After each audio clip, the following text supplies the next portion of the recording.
Hi folks, welcome to IMB Magazine. My name is Clive Forth from MTB Skills and you're joining us for the Skills and Technique feature.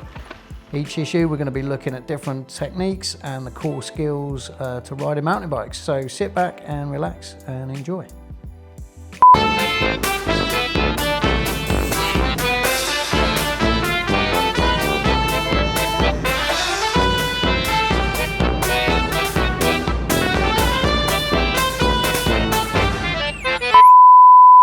Well, hey, welcome back folks, and that's enough with the clowning around. Let's get down to business. So here we're going to be looking at a bit of a mini series of what I consider the core skills, and it all starts with the wheelie. The wheelie links you sweetly into learning manuals and bunny hops. All these skills are about pivoting over the rear axle. In order to perform good, consistent manuals, you've got to get that front wheel right up in the air and be comfortable in that neutral balance point. And the height of that limits the height in which you bunny hop. So wheeling's mainly done in climbing. There's lots of stuff on the trail which is going to want to hinder your forwards progress. Small lumps and bumps like this, sure enough, you could just punt into them and roll up them, but that's slowing you up. And if there's features like this back to back on the trail, then all you do is you're just increasing your stall points.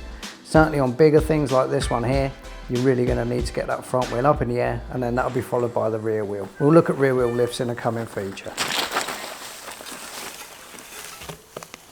Okay, so we're pedaling along, the cadence is nice and steady. As the foot comes just past the midnight point, we've already dipped at the hips there, elbows out. We extend the leg and bring the torso up, initially coming underneath the bar to get the lift, and when the bike is up in its neutral balance point, we're keeping it up with stretched arms in the fingertip. The bike may want to tip to one side as the pedal gets to the bottom of its stroke. We have to counterbalance that with our hips and with our arms. When we stand and sprint and wheelie, the power wheelie, we're making this shape of the bike. As the leg forces the bike to kick one side, we counteract it and drive through on the stroke that way. But initially, get the timing down, get the snap, pivot from the hips, keep the head up, looking up the trail, and extend. And we want to catch him there. It's all about getting a really good pedal stroke, a snap from the start, to get that shape there. Do what I've just done, practice getting off the back. Don't fear the loop out. We're always covering the back brake with one finger, nothing on the front brake. Well, sounds easy, doesn't it? It's all about putting it into practice. And as you're reading the feature, the more you practice, the more these things become permanent. So to get us rolling, what we're looking at here is nice slow cadence. It's all about slow speed pedaling. That helps you bring the timing in. If you're pedaling really fast, you pass through that quarter pedal stroke really quick and it's hard to judge your timing.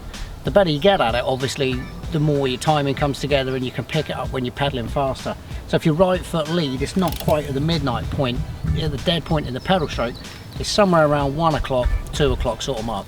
You can still pick the front wheel up later in the stroke, but you're kind of running out of drive down there and the cranks are back into their dead point again. So as I'm pointing away, that's me showing you pretty much where to sort of kick off from. You notice how I'm coordinating that with the movement of the torso, pivoting at the hips, elbows out, stretching up straight to drive the foot away. Excellent. Once we've got that timing down, we really want to get a good, hard, solid delivery of power, a good snap. Too big a gears, too laboured, too small a gear, we spin through that point too quick. So you'll find the right gear according to the terrain, whether you're pointing up the way, slightly down, on the flat. Always covering that back brake as it's up in the neutral point, catching it on the back brake and then balancing brake tension. If you're not familiar with that, if that's a bit new to you, you're afraid of looping out, then the thing to do is come along as we did in the next clip, just holding the back brake, squeeze the lever. As the wheel starts to pick up, just bring the back brake in. You might be a bit too aggressive to start with as I was there in the demo, but you'll get used to that. We're almost balancing brake tension versus pedal tension while we're doing this. Here we go. That's a rolling example of what we're talking about. You can see the pedal timing in there and you can see the movement of the arms and the torso.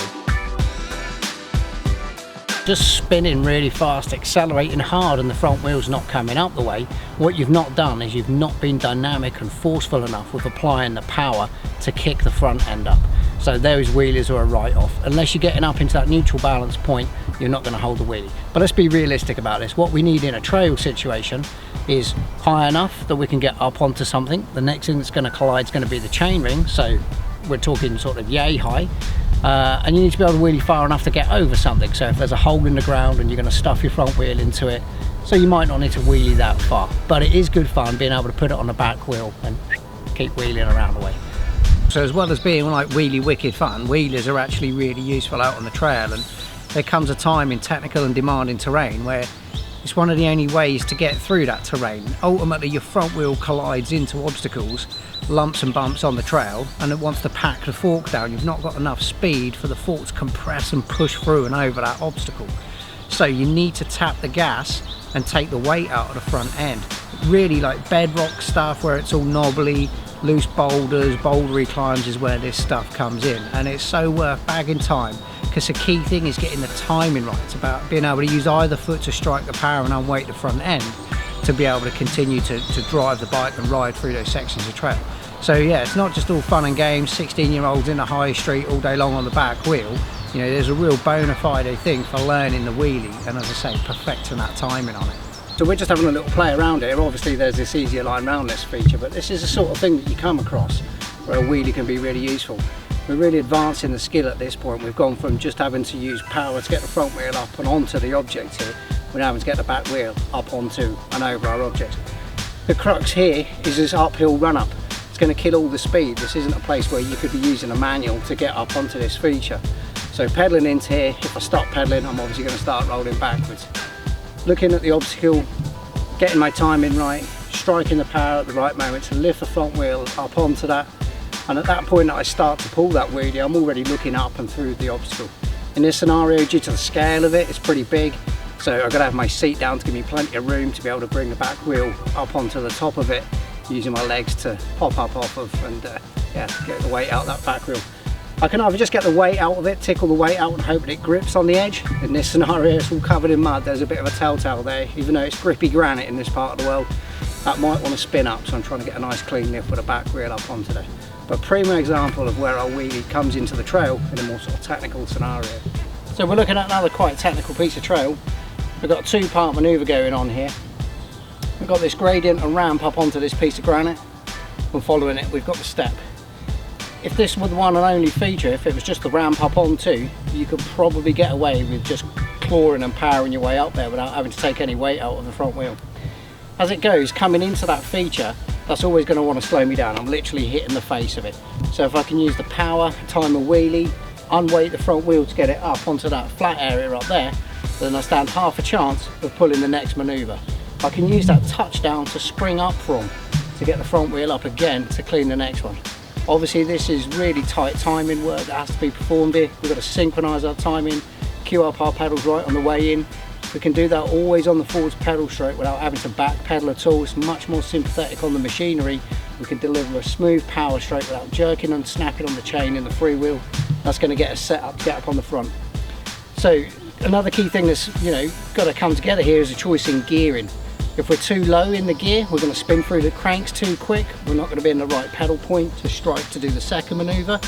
If we're too large a gear, too laboured, too slow, I'm just simply not going to be able to drive the crank around. And once again, it's going to mess with my pedal time. It's going to mess with the point at which I can snap left foot or right foot, depending which one comes up at the point at the top there. So it's key. All that setup's done back there. It's done through lots of practice as well, getting a feeling of exactly where my foot is within that 360-degree circle to know when to strike the power. And yeah, with plenty of practice, you'll get the timing and you can start to tackle much more serious sort of challenges like this one. So there we have it, folks. Thanks once again for tuning in and listening to my verbal diarrhea.